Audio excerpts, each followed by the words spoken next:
So yes, all students, a very good evening. And I wholeheartedly welcome you all for Enlightened Educators. And today we are going to discuss regarding the summer semester courses.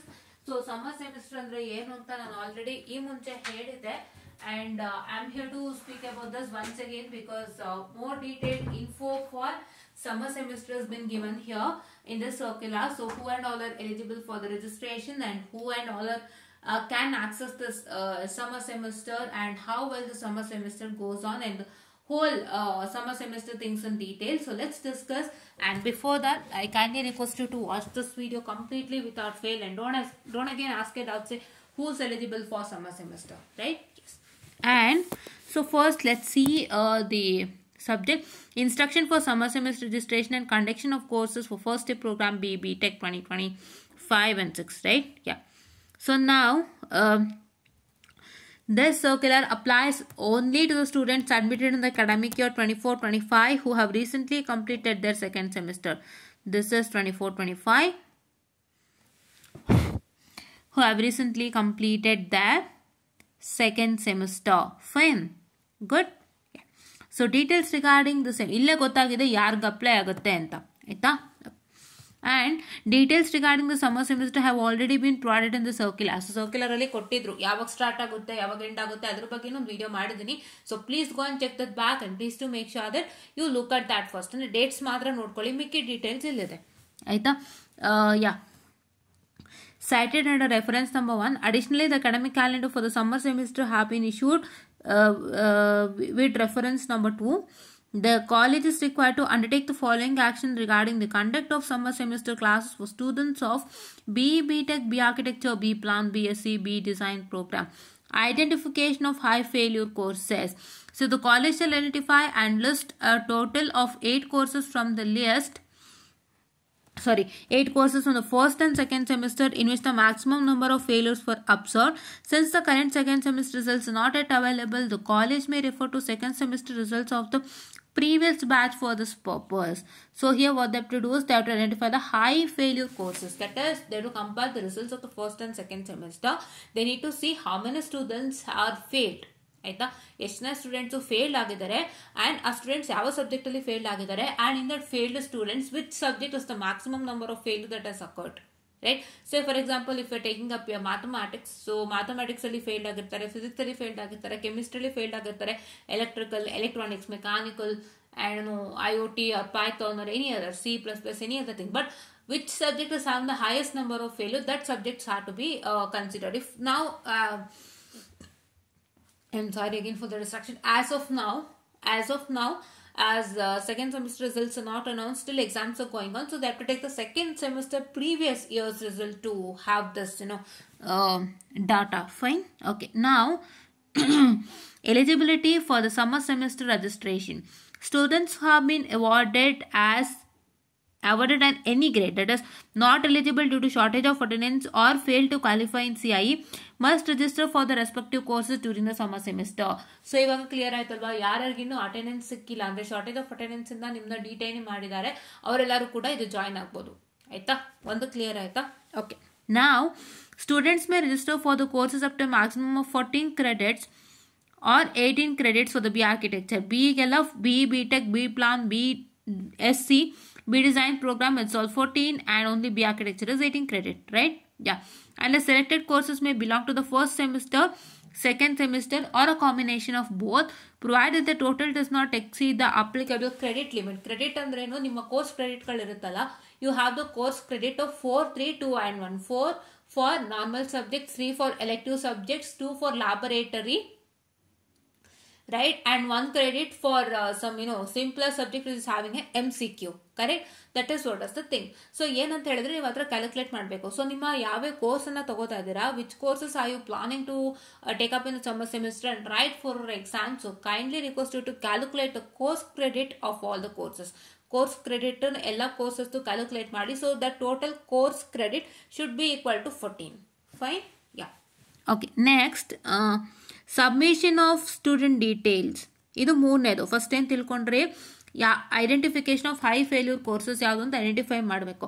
ಅಂದರೆ ಇದು ನಿಮ್ಮ ಒಳಿತಿಗೆ. ಇವಾಗ ಯಾವುದೋ ಒಂದು course ತುಂಬ back ಆಗ್ತಿದ್ದಾರೆ ಮಕ್ಕಳು, ಯಾವುದೋ ಒಂದು ಕೋರ್ಸಿಗೆ ತುಂಬ ಪ್ರಾಬ್ಲಮ್ ಆಗ್ತಿದೆ, ಸ್ಟೂಡೆಂಟ್ಸ್ಗೆ ಅದು ಪ್ರಾಬ್ಲಮ್ ಆಗ್ತಿದೆ ಅಂದಾಗ that has to be considered.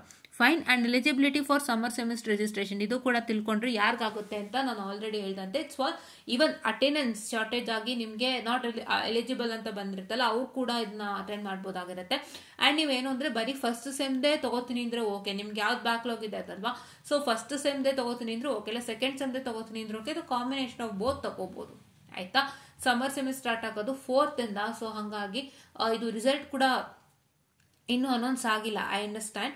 So results ಆದಷ್ಟು ಬೇಗ ಕೊಡ್ತಾರೆ. ಕೊಟ್ಟ ಮೇಲೂ ಕೂಡ ನೀವು ಜಾಯ್ನ್ ಆಗ್ಬೋದೇನು ಇಲ್ಲಿ ನೋಡೋಣ. ಯಾಕೆಂದ್ರೆ ಸೆಕೆಂಡ್ ಸೆಮ್ ಅದ್ರ ಪ್ರಾಬ್ಲಮ್ ಆಯ್ತು ಅಂದಾಗ ಅದು ಕೂಡ ಇಲ್ಲಿ ತಗೊಳಕ್ ಅವಕಾಶ ಇರುತ್ತೆ. So let's see what happens for that right. Okay. Now, submission of student details. The college must submit a list of students registered for the summer semester, providing the following details of each student: USN, department, registered courses, total credit registered. Information must be submitted to the register. That's evaluation for approval within 1 week from the commencement of summer semester. Okay. So ಏನಕ್ಕೆ ಅಂದರೆ ಈಗ summer semester 4th start ಆಗ್ತಾ ಇದೆ ಅಂದರೆ ಈ ವಾರದಲ್ಲೇ ಕೊಡಬೇಕು. So ಹಂಗಾಗಿ ಈ ವಾರದಲ್ಲೇ ದಯವಿಟ್ಟು ಎಲ್ಲರೂ ನಿಮ್ಮ ರೆಸ್ಪೆಕ್ಟಿವ್ ಟೀಚರ್ಸ್ನ ಮೀಟ್ ಮಾಡಿ ದಯವಿಟ್ಟು ನೀವು ನಿಮ್ಮ ಡೀಟೇಲ್ಸನ್ನು ಕೊಡಿ. ಆಯಿತಾ. It is within 1 week from the commencement of summer semester. So summer semester commence ಆಗೋಕ್ಕೂ 1 week ಒಳಗಡೆ ಈಗ ಸಮ್ಮರ್ ಸೆಮಿಸ್ಟರ್ ಸ್ಟಾರ್ಟ್ ಆಗೋದು 4th ಅಲ್ಲಿ. ಸೊ 4th ಒಳಗಡೆ ನೀವು you have to give all this details ಕೊಟ್ಟಾಗ ನಿಮ್ಮ ಕಾಲೇಜ್ ಅವರನ್ನ ರಿಜಿಸ್ಟರಿಗೆ ಕಳಿಸ್ತಾರೆ. So they will approve it. Fine. Approval process. ನಾವು classes and no later than 11/8/2025. So 11/8/2025 ಆದಮೇಲೆ ಅದು ತಗೊಳ್ಳಲ್ಲ ಅಂತ. ಫೈನ್. ಓಕೆ. ನಾವು conduct of classes and evaluation. So classes ಬಗ್ಗೆ ಹೇಳ್ತಿದ್ದಾರೆ. The college shall conduct classes, CIE evaluations and maintain all related academic records. So CIE ಎಲ್ಲ conduct ಮಾಡಬೇಕಾಗುತ್ತೆ. Maintain all related academic records. Mostly ನಿಮ್ಮ ಯಾರ್ಯಾರು not eligible ಇರ್ತೀರೋ ಅಲ್ಲ summer semester ಅಟೆಂಡೆನ್ಸ್ನ ತಗೊಂಡು join ಮಾಡ್ಬೋದು ಅನ್ಸುತ್ತೆ. ಸೊ ಹಂಗಾಗಿ ಅದಕ್ಕೆ ನಿಮ್ಮನ್ನ ಇದು ಅಟೆಂಡ್ ಮಾಡಿ ಅಂತ ಹೇಳ್ತಾ ಇದ್ದಾರೆ. ಸೊ ಏನಾದ್ರು ಒಂದು 10ದಲ್ಲಿ ಶಾರ್ಟೇಜ್ ಆಗಿತ್ತು ಅಂದರೆ ಇದ್ರ ಅಟೆಂಡೆನ್ಸ್ ಸೇರಿಸಿ ಅದಕ್ಕೆ ಸೇರಿಸ್ಬಿಟ್ಟು ಮ್ಯಾಚ್ ಮಾಡೋಂಥ ಚಾನ್ಸಸ್ ಇರ್ಬೋದು. ಸೊ ಹಂಗಾಗಿ that telling you to attend. ಆಯಿತಾ. ಓಕೆ. ಸೊ CIE ಎಲ್ಲ ಮಾಡ್ತಾರೆ, ಕ್ಲಾಸಸ್ ಮಾಡ್ತಾರೆ, ಎಲ್ಲ ಅಕಾಡೆಮಿಕ್ ರೆಕಾರ್ಡ್ ಇಟ್ಕೋಬೇಕಾಗತ್ತೆ. These records must be made available to the register evaluation whenever inform ಆದಾಗ ಅವ್ರು ಇಟ್ಕೊಂಡಿರಬೇಕು. And submission of attendance and CIE marks. Attendance and CIE marks submission ಅನ್ನ ಮಾಡಬೇಕಾಗತ್ತೆ. So that's instruction regarding the submission of attendance and CIE marks on the VTU web portal will be notified separately by the registrar. ಅದು separate ಆಗಿ notify ಮಾಡ್ತಾರೆ. That's a different thing. Let's leave that. Examination timetable for summer semester courses and first and second semester courses for student with F grade will be notified by the register evaluation before the closure of summer semester. So ಅಂದ್ರೆ first and second semester courses with F grade ಇರುತ್ತಲ್ಲ ಅವ್ರಿಗೊಂದು time table ಮತ್ತೆ summer semester courses ಯಾರು ತಗೊಂಡಿರ್ತಲ್ಲ ಅವ್ರ ಎಕ್ಸಾಮ್ಗೆ ಒಂದು time table ಬಿಡ್ತಾರೆ. So ಈಗ ನಿಮಗೆ ಇನ್ನೊಂದು ಇನ್ಫಾರ್ಮೇಶನ್ ಸಿಕ್ಕಿದೆ. ಏನು ಇನ್ಫಾರ್ಮೇಶನ್ ಸಿಕ್ತು ಅಂತ ಹೇಳಿದ್ರೆ it is nothing but so ಯಾರ್ಯಾರೆಲ್ಲ ಸಮ್ಮರ್ ಸೆಮಿಸ್ಟರ್ ತಗೊಂಡಿಲ್ಲ ಅವ್ರಿಗೆ ಫಸ್ಟ್ ಆ್ಯಂಡ್ ಸೆಕೆಂಡ್ ಸೆಮ್ ಬ್ಯಾಕ್ಲಾಗ್ದೊಂದು ಎಕ್ಸಾಮ್ ಈಗ ಕಂಡಕ್ಟ್ ಮಾಡ್ತಾರೆ ಅನ್ನೋದು ಕನ್ಫರ್ಮ್ ಆಯಿತು. ಓಕೆನಾ. ಸೊ ಅದೊಂದು ಕನ್ಫರ್ಮ್. ಫೈನ್. ಓಕೆ. ಸೊ ಇಷ್ಟು ಮ್ಯಾಟರ್ ಆಗಿರುತ್ತೆ. ಆ್ಯಂಡ್ ಈಗ ಇಲ್ಲಿ ಏನು ಅಂತ ಹೇಳಿದ್ರೆ ಒಂದು ಕ್ವಶನ್ ರೈಸ್ ಆಗುತ್ತೆ. ಈಗ ಸೆಕೆಂಡ್ ಸೆಮ್ ರಿಸಲ್ಟ್ಸ್ ಅನೌನ್ಸ್ ಆಗಿಲ್ಲ. ಸೊ ಈಗ ನಾನು ಸಮ್ಮರ್ ಸೆಮಿಸ್ಟರ್ ಜಾಯಿನ್ ಆಗ್ತೀನಿ for the first semester courses it self. Correct. So if I join for first sem courses, if I get the second semester results, after that if I want to join for any of the courses in summer semester for the second sem, can I join ಅನ್ನೋ question ಇರುತ್ತೆ. So ಅದನ್ನ ಅವರಲ್ಲಿ clarity mention ಮಾಡಿಲ್ಲ. So ಅದೊಂದು ಮಾಡಬೇಕಾಗಿತ್ತು. ಏನು ಗೊತ್ತಾ, ಈಗ ನಿಮ್ಗೆ ರಿಸಲ್ಟ್ ಬಂದಿಲ್ಲ. ಸೊ ನಿಮಗೆ ರಿಸಲ್ಟ್ ಬರೋಕ್ಕೆ ಒಂದು 4 to 5 days ಆಗ್ಬೋದು. ಸೊ 4 to 5 days ಆಗಿ ರಿಸಲ್ಟ್ ಬಂದಮೇಲೆ ಅವರು ನಿಮಗೆ ಅಲೋವೆನ್ಸ್ ಮಾಡ್ತಾರಾ, ಈಗ ಸೆಕೆಂಡ್ ಸೆಮ್ದೊಂದು ಬ್ಯಾಕ್ಲಾಗ್ ಆಗಿದೆ ಅದು ಸಮ್ಮರ್ ಸೆಮಿಸ್ಟರ್ ತಗೊಳಕ್ ಅಲೋ ಮಾಡ್ತಾರಾ ಇಲ್ವಾ, ಅದೊಂದು ಯಕ್ಷ ಪ್ರಶ್ನೆ ಇದೆ. ಬಟ್ ಇಲ್ಲಿ ಏನು ಹೇಳಿದ್ದಾರೆ ಅಂದರೆ ಒಂದು ಜ್ಞಾಪನದಲ್ಲಿ ಇಟ್ಕೊಳ್ಳಿ. This is evaluation for approval within 1 week from the commencement of summer semester classes and no later than 11/8/2025. 11/8/2025 okay. 11/8/2025 ಆದ್ಮೇಲೆ ಕೊಡಂಗಿಲ್ಲ ಅಂತ ಹೇಳಿದ್ದಾರೆ. ಸೊ ಹಂಗಾಗಿ ನಿಮ್ಗೆ ಅಷ್ಟರೊಳಗೆ ರಿಸಲ್ಟ್ ಬಂದಿದ್ದು within 11/8/2025. And if you have like ನನಗೆ ಇದು ನಾನು ಚೆನ್ನಾಗಿ ಬರ್ದಿಲ್ಲ, ನಾನು ರಿವಾಲ್ಯೂಷನ್ಗೆ ಹಾಕಿದ್ರು ಆಗಲ್ಲ ಅನ್ನೋ ಥರ ನಿಮ್ಮ ಮೈಂಡ್ಸಲ್ಲಿ ಏನಾದ್ರು ಇತ್ತು ಅಂತಂದರೆ, ಸೊ ಆದಷ್ಟು ಬೇಗ ಇದು ಅದು ಸಮ್ಮರ್ ಸೆಮಿಸ್ಟರ್ಗೆ ಜಾಯಿನ್ ಆಗಕ್ಕೆ ನೋಡಿ. Because it's no later than 11/8 ಅಂತ ಕೊಟ್ಟಿರೋದ್ರಿಂದ that's also one benefit that you can follow, right? Ya. And ಸುಮಾರು ಜನ ಕೇಳ್ಬೋದು ಯಾಕೆ ಮ್ಯಾಮ್ ಸಮ್ಮರ್ ಸೆಮಿಸ್ಟರ್ ಅಂತ. Summer semester is like it's very helpful to you, it's a boon for you. But ತುಂಬ ಜನಕ್ಕೆ ಏನು ಮನ್ಸಲ್ಲಿರುತ್ತೆ ಗೊತ್ತಾ, ನಾರ್ಮಲಲ್ಲೇ ಮಾಡಲ್ಲ ಇವ್ರು, ಸಮ್ಮರ್ ಸೆಮಿಸ್ಟರ್ ಅಂತ ಎಕ್ಸ್ಟ್ರಾ ಮಾಡಿದ್ದಾರೆ, ಇವ್ರು ಒಳ್ಳೇದಕ್ಕೆ ಮಾಡಿದ್ದಾರೆ, ಬಟ್ ನಮಗೆ ಟೀಚರ್ಸ್ ಹ್ಯಾಂಡಲ್ ಮಾಡ್ತಾರಾ ಕ್ಲಾಸಸ್ಸು? ಬಿಕಾಸ್ ನಾರ್ಮಲ್ ಕ್ಲಾಸಲ್ಲೇ ಹೆಂಗೆ ತಗೋತಾರೆ ನಿಮಗೆ ಗೊತ್ತು. ಈಗ this is what advantage that is VTU providing to you, but how well the college handles its up to them, correct? ಎಲ್ಲ VTUನವ್ರು ಸೌಲಭ್ಯಗಳು ಮಾಡ್ಕೊಡ್ತಾರೆ, ಸೌಲಭ್ಯಗಳು ಮಾಡ್ಕೊಡಲ್ಲ ಅಂತಲ್ಲ, ಬಟ್ ಸೌಲಭ್ಯನ ಹೌ ದ ಕಾಲೇಜ್ ಹ್ಯಾಂಡಲ್ಸ್ ಅದ್ರ ಮೇಲೆ ಹೋಗುತ್ತೆ. It's up to each and every college how the handle all the VTU, ಎಲ್ಲ VTU ಸವಲತ್ತುಗಳನ್ನ ಹೇಗೆ ಹ್ಯಾಂಡಲ್ ಮಾಡ್ತಾರೆ, VTU ಫೆಸಿಲಿಟೀಸ್ ಹೇಗೆ ಹ್ಯಾಂಡಲ್ ಮಾಡ್ತಾರೆ, ಆ್ಯಂಡ್ ಹೌ ವೆಲ್ ದೇ ಏನಂತ ಹೇಳ್ತಾರೆ, ಒಂದು ಕಾರ್ಯರೂಪಕ್ಕೆ ತರುವಂಥದ್ದು VTU ಒಂದು ಏನು ರೂಲ್ಸ್ ಆ್ಯಂಡ್ ರೆಗ್ಯುಲೇಷನ್ಸ್ ಇರುತ್ತೆ, how well they implemented well ಅಂತ ನಾವೇನು ಹೇಳ್ತೀವಲ್ಲ, so that how well they do it all goes according to that, ಆಯಿತಾ? ಇಟ್ ಇಸ್ ನಾಟ್ ಲೈಕ್ ಕೆಲವೊಂದು ವಿಷಯಕ್ಕೆ we have to like say ಎಷ್ಟೋ ಜನ VTU ಬ್ಲೇಮ್ ಮಾಡೋದು ಮೇನ್ ಥಿಂಗ್, ಎಕ್ಸಾಮಲ್ಲಿ ಚೆನ್ನಾಗಿ ಮಾರ್ಕ್ಸ್ ಕೊಡಲ್ಲ, ನಾವು ಕಷ್ಟಪಟ್ಟು ಬರೆದ್ರು ಕೊಡಲ್ಲ ಅಂತ ಕೆಲವೊಂದು ವಿಷಯಕ್ಕೆ ನೀವು ಬ್ಲೇಮ್ ಮಾಡ್ತೀರಾ. But VTU rules and regulations it will be actually neat, but ಏನಂದರೆ how will the college will implement, that's only a big deal. So ಇವಾಗ ಅದೊಂದು ಕ್ವಶನ್ ರೈಸ್ ಆಗುತ್ತೆ ಎಲ್ಲರಿಗೂ, ಕ್ಲಾಸಲ್ಲೇ ಮಾಡಲ್ಲ, ಇನ್ನು ಕಾಲೇಜಲ್ಲಿ ಹೆಂಗೆ ಮಾಡ್ತಾರೆ, ಸಮ್ಮರ್ ಸೆಮಿಸ್ಟರ್ ಬೇರೆ ಕೊಟ್ಟಿದ್ದಾರೆ ಹೆಂಗೆ ಮಾಡ್ತಾರೆ ಅಂತ. ಹಂಗೆ ಅನ್ಕೋಬೇಡಿ, ಮಾಡ್ತಾರೆ, ದಯವಿಟ್ಟು ಜಾಯ್ನ್ ಆಗಿ, ಆಯಿತಾ? ಆ ಥರ ಅನ್ಕೊಳ್ಳೋಕ್ಕೆ ಹೋಗ್ಬೇಡಿ. It's a boon given to you guys, it's a boon, ಆಯಿತಾ? ಎಲ್ಲ ಕಾಲೇಜಲ್ಲೂ ಒಂದೇ ಥರ ಇರಲ್ಲ, ಎಲ್ಲ ಟೀಚರ್ಸು ಒಂದೇ ಥರ ಇರಲ್ಲ. ನಾವು ಯಾರನ್ನೂ ಬ್ಲೇಮ್ ಮಾಡೋಕ್ಕಾಗಲ್ಲ. It's everybody are unique in their own way, and everybody handles the subjects in their own way, and we are not here to tell anybody or complain anybody that ಇವ್ರು ಮಾಡಲ್ಲ, ಸುಮ್ಮನೆ waste ಅಂತ ಯಾರು complaint ಮಾಡಬೇಡಿ. ತುಂಬ ಜನ ಅದೇ ಮಾಡ್ಬಿಡ್ತೀರಾ. ಏನು ಹೇಳ್ತೀರಾ ಗೊತ್ತಾ, ಇದು ಇನ್ಫಾರ್ಮೇಷನ್ ಯಾರಾದರೂ ಕೇಳಿದರೆ ಸಮ್ಮರ್ ಸೆಮ್ ಬಂದಿದೆಯಾ ಅಂತಲ್ಲ ಅಂತ ಮನೇಲಿ ಕೇಳಿದರೆ ನೀವು ಒಂದೇ ಹೇಳೋದು. ಎಷ್ಟೋ ಜನ ಹೇಳ್ಬಿಡ್ತೀರಾ, ನಾನು ಅದು ಓಪನ್ ಆಗಿ ನಾನು ಹೇಳ್ತಾ ಇದ್ದೀನಿ, ಕ್ಲಾಸಲ್ಲೇ ಮಾಡಲಿಲ್ಲ ಅಮ್ಮ, ಇವರು ಈ ಸಮ್ಮರ್ ಸೆಮಿಸ್ಟ್ರಲ್ಲೇ ಬೇರೆ ಹೆಂಗೆ ಮಾಡ್ತಾರೆ ಅಂತ. ದಯವಿಟ್ಟು ಆ ಥರ ಇಟ್ಕೋಬೇಡಿ ಮನಸ್ಸಲ್ಲಿ. ದಯವಿಟ್ಟು ಇದನ್ನ ಅಟೆಂಡ್ ಮಾಡಿ. ಯಾಕೆ ಗೊತ್ತಾ, ನೀವು ಇವಾಗ ಒಂದ್ಸತಿ ಫೇಲ್ ಆಗ್ತೀರಾ ಅಂದರೆ ಮತ್ತೊಮ್ಮೆ ನೀವು ಪಾಸ್ ಮಾಡಲಿಕ್ಕೆ ಅದನ್ನು ತುಂಬ ಶ್ರಮ ಹಾಕಬೇಕು. ಆ್ಯಂಡ್ ನೀವು ಮತ್ತೊಮ್ಮೆ ಪಾಸ್ ಮಾಡಲಿಕ್ಕೆ ಯಾರೆಲ್ಲ ಟೀಚರ್ಸ್ ಹಿಂದೆ ಹೋಗ್ತೀರಾ, ಕಾಲೇಜ್ ಒಂದು ಟೀಚರ್ಸ್ ಹಿಂದೆ ಹೋಗ್ತಿರಲ್ಲ, ಆವಾಗ ನಿಮಗೆ ಗೊತ್ತಾಗುತ್ತೆ ಏನು ಪ್ರಾಬ್ಲಮ್ ಅಂತ. College teachers they have other work, correct? ತುಂಬ ವರ್ಕ್ ಇರುತ್ತೆ. ನೀವು 3rd ಸೆಮಿಸ್ಟರ್ಗೆ ಹೋಗ್ಕೊಂಡು ನೀವು ಕಾಲೇಜ್ ಟೀಚರ್ಸ್ ಹತ್ರ ಔಟ್ ಇದೆ ಅಂತ ಕೇಳ್ತಾ ಕೂತ್ಕೊಂಡ್ರೆ ಅವ್ರು 1st 2nd ಸೆಮ್ ಮಕ್ಳಿಗೆ ಯಾರು ಹೊಸದಾಗಿ ಬರ್ತಾರೆ ಅವ್ರದ್ದು ಡ್ಯೂಟೀಸ್ ಇರುತ್ತೆ, ಅವ್ರದ್ದು ವರ್ಕ್ ಮಾಡಬೇಕಾಗುತ್ತೆ, ಅವ್ರದ್ದೆಲ್ಲ ಕೆಲಸ ಇರುತ್ತೆ. ಅವಾಗ ಅವ್ರು ನಿಮಗೆ ನೀಟಾಗಿ ಅಷ್ಟೊಂದು ಕಮ್ಯುನಿಕೇಟ್ ಮಾಡದೇ ಇರ್ಬೋದು. But as this is a summer semester and they are dedicated for the summer semester, ಮತ್ತೊಮ್ಮೆ ಹೇಳ್ತೀನಿ ಕೇಳಿಸ್ಕೊಳ್ಳಿ, as this is a summer semester and they are dedicated to summer semester. So ಅವರು ಸಮ್ಮರ್ ಸೆಮಿಸ್ಟರ್ನ ನೀಟಾಗಿ handle ಮಾಡ್ತಾರೆ. It is all good one. So ದಯವಿಟ್ಟು join ಆಗಿ, classes ಕೇಳಿ, ಕಲ್ತ್ಕೊಳ್ಳಿ. ನಿಮಗೆ ಅರ್ಥ ಮಾಡ್ಕೊಳ್ಳೋಕ್ಕೆ ನಿಮಗೆ ನೀಟಾಗಿ ಮತ್ತೆ ಟೀಚರ್ ಹತ್ರ ಕಲ್ತು ಓದಲಿಕ್ಕೆ ಅವಕಾಶ ಇದೆ. ದಯವಿಟ್ಟು ಅದನ್ನ ಹಾಳು ಮಾಡ್ಕೋಬೇಡಿ. ಒಳ್ಳೇದಕ್ಕೆ ಮಾಡ್ತಾ ಇದ್ದಾರಲ್ವಾ, ಏನಕ್ಕೆ ಹಾಳು ಮಾಡ್ಕೋತೀರಾ? ಒಂದ್ಸತಿ ಫೇಲ್ ಆದಮೇಲೆ ನಿಮಗೆ ಮತ್ತೆ ಹೇಳ್ಕೊಟ್ಟು ಟೀಚರು ನಿಮಗೆ ಕ್ಲಾಸಲ್ಲಿ ಹೆಂಗೆ ಮಾಡಿದ್ರು, ಅಟ್ಲೀಸ್ಟ್ ಒಂದು ಸ್ವಲ್ಪ ಕ್ಲಾಸಲ್ಲಿ ಮಾಡೋದ್ರಲ್ಲ, ಅಷ್ಟು ಮಾಡೋಕ್ಕಾಗುತ್ತೆ ಅಂದರೆ ಆಮೇಲೆ ಆಗುತ್ತಾ?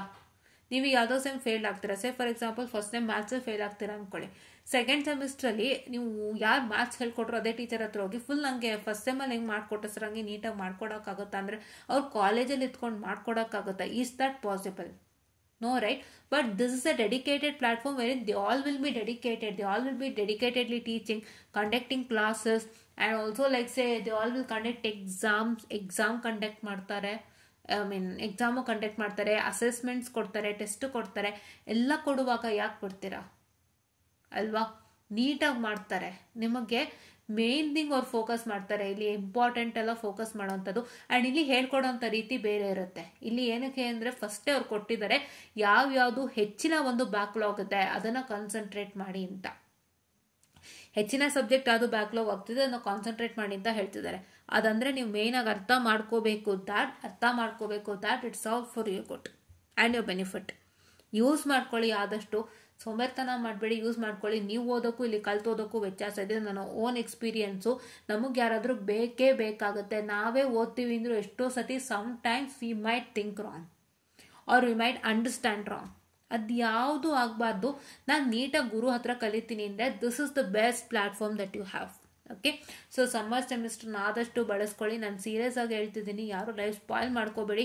ಇದನ್ನು ಯೂಸ್ ಮಾಡಿಕೊಂಡು ಎಕ್ಸಾಮ್ ಕ್ಲಿಯರ್ ಮಾಡ್ಕೊಳ್ಳಿ. 3rd ಸೆಮಿಸ್ಟರ್ 15/9 ಸ್ಟಾರ್ಟ್ ಆಗುತ್ತಂತೆ, ಆಯಿತಾ. ಸೊ ಹಾಗಾಗಿ 15/9 ನಿಮಗೆ 3rd ಸೆಮಿಸ್ಟರ್ ಸ್ಟಾರ್ಟ್ ಆಗೋದ್ರಿಂದ ಸೊ ಆ ಟೈಮಲ್ಲಿ ನಿಮಗೆ ಕೆಲವೊಂದು ಸಮ್ಮರ್ ಸೆಮಿಸ್ಟರ್ ಎಕ್ಸಾಮ್ ಆಗ್ಬೋದು, ಪ್ರಾಕ್ಟಿಕಲ್ಸ್ ಆಗ್ಬೋದು, ಎಲ್ಲ ಬರ್ತಿರತ್ತೆ. ಸೊ ಏನಪ್ಪ ಅಂತ ಹೇಳಿದ್ರೆ ನೀವು ಆ ಟೈಮಲ್ಲಿ ಪರ್ಮಿಷನ್ನ ತೊಗೋಬೇಕಾಗುತ್ತೆ. ಪರ್ಮಿಷನ್ ನಿಮಗೆ ಆಬ್ವಿಯಸ್ಲಿ ಕೊಡ್ತಾರೆ, because you got in to this VTU kind of new thing ಅಲ್ಲ. ಸೊ ಹಂಗಾಗಿ ನಿಮ್ಮ ಕಾಲೇಜಲ್ಲಿ ಪರ್ಮಿಷನ್ ಸಿಕ್ಕೇ ಸಿಗುತ್ತೆ. Don't worry about that. Ma'am 3rd semester ಕೊಂಡ್ಕೊಂಡು ನಾನು ಹೋಗ್ಬೇಕಾ, ಬಿಕಾಸ್ ಆ ಟೈಮಲ್ಲೂ ನಿಮಗೆ ಸಮ್ಮರ್ ಸೆಮ್ದು ವರ್ಕ್ ಇರುತ್ತೆ ಐನು. ಬಟ್ ಅದೆಲ್ಲನೂ ಕಾಲೇಜ್ ಅರ್ಥ ಮಾಡ್ಕೊಳತ್ತೆ. No worries, because you are all registered in to it, ಆಯಿತಾ. ಸೊ ನಿಮಗೆ ಆ ಟೈಮ್ದು ಅಟೆಂಡೆನ್ಸ್ ಕಾಲೇಜ್ನವ್ರು ಕೊಡ್ತಾರೆ, ಅದೆಲ್ಲ ಹಾಗೆ ಆಗುತ್ತೆ. ಬಿಕಾಸ್ ನೀವೇನೋ ಹೊರಗಡೆಯಿಂದ ಏನೂ ಮಾಡ್ತಾ ಇಲ್ಲ ಅಥವಾ ಎಲ್ಲೋ ಹೊರಗಡೆ ಕಷ್ಟಪಡ್ತಾ ಇಲ್ಲ. ಕಾಲೇಜ್ ಕಡೆಯಿಂದ VTU ಕಡೆಯಿಂದ ಆಫರ್ ಮಾಡ್ತಾರೆ, ಅದನ್ನ ನೀವು ಮೇನ್ ಆಗಿ ಅವ್ರು ಟೇಕಿಂಗ್ ಇಟ್ ಅಪ್ ಅಲ್ವಾ. So no worry. ಸೊ ಅದರದ್ದೊಂದು ಕ್ವಶನ್ ಒಬ್ರು ಕೇಳಿದ್ರು, ಸೊ ಹಂಗಾಗಿ ನಾನು ಅವ್ರಿಗೆ ಹೇಳ್ತಿದ್ದೀನಿ, ತುಂಬ ಕೇಳಿದ್ರು. ಸೊ ನಾನು ಹೇಳ್ತಿದ್ದೀನಿ ಆ ಥರ ಎಲ್ಲ ಏನಿಲ್ಲ, ನಿಮ್ಮ ಕಾಲೇಜ್ ಅಟೆಂಡೆನ್ಸ್ ಕೊಡುತ್ತೆ. ಸೊ ನೋ ವರೀಸ್, ಅಟೆಂಡ್ ಮಾಡಿ, ಯೂಸ್ ಮಾಡ್ಕೊಳ್ಳಿ, ಎಕ್ಸಾಮ್ ಕ್ಲಿಯರ್ ಮಾಡ್ಕೊಳ್ಳಿ. ದಯವಿಟ್ಟು ಇಂಥದ್ದನ್ನೆಲ್ಲ ಹಾಳು ಮಾಡ್ಕೋಬೇಡಿ. ಏನು ಗೊತ್ತಾ, ನಿಮಗೆ ಫ್ರೀ ಆಗೇ ಸಿಗ್ತದೆ, ಅಷ್ಟು ಸುಲಭ ಅಲ್ಲ. ನೀವೆಲ್ಲೋ ಹೊರಗಡೆ ಕಲಿತೀನಿ ಇಲ್ಲೇನೋ ಮಾಡ್ತೀನಿ ಅಂದರೆ ತುಂಬ ಕಷ್ಟ ಆಗುತ್ತೆ. ಆ್ಯಂಡ್ ತುಂಬ ನೀಟಾಗಿ ನೀವು ಡೆಡಿಕೇಟೆಡ್ ಆಗಿ ಕೂತು ಅರ್ಥ ಮಾಡ್ಕೋಬೇಕು. ಅದ್ರ ಬದಲು ಇದನ್ನ ಬಳಸ್ಕೊಳ್ಳಿ, ದಯವಿಟ್ಟು ವೇಸ್ಟ್ ಮಾಡ್ಕೋಬೇಡಿ. ಆದಷ್ಟು ಬೇಗ ನಿಮ್ಮ ಕಾಲೇಜ್ನ ಕಾಂಟ್ಯಾಕ್ಟ್ ಮಾಡಿ. ಎಕ್ಸಾಮ್ಗೆ ಹೋಗ್ತಿರ್ತೀರಾ ಅಲ್ವಾ, ಬೇಗ ಬನ್ನಿ. 2:15 ಅಲ್ವಾ ನಿಮ್ಗೆ ಎಕ್ಸಾಮು, 2 to 5 ಅಲ್ವಾ.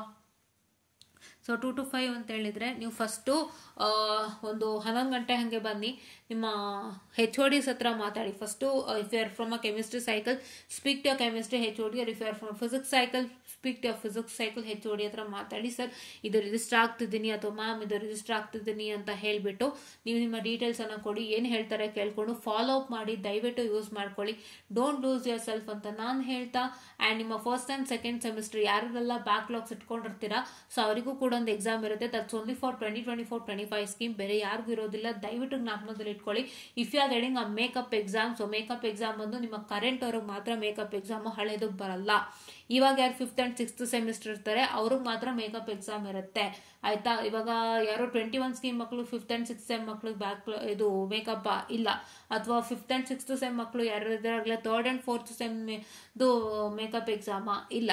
ಸೊ ಏನಿದ್ರು ನಿಮ್ಮ ಸೆಮಿಗೆ ಮಾತ್ರ ಮೇಕಪ್ ಎಕ್ಸಾಮ್ ಕೊಡೋದು, ಅಥವಾ ನಿಮ್ಮ ಇಯರ್ಗೆ ಮಾತ್ರ ಮೇಕಪ್ ಎಕ್ಸಾಮ್ ಕೊಡೋದು. ಹಳೆ ವರ್ಷಕ್ಕೆ ಯಾವುದಕ್ಕೂ ಕೊಡೋದಿಲ್ಲ. ನೀವು ನೆಕ್ಸ್ಟ್ ಬ್ಯಾಕ್ಲಾಗ್ಗೆ ಕಾಯಬೇಕಾಗತ್ತೆ.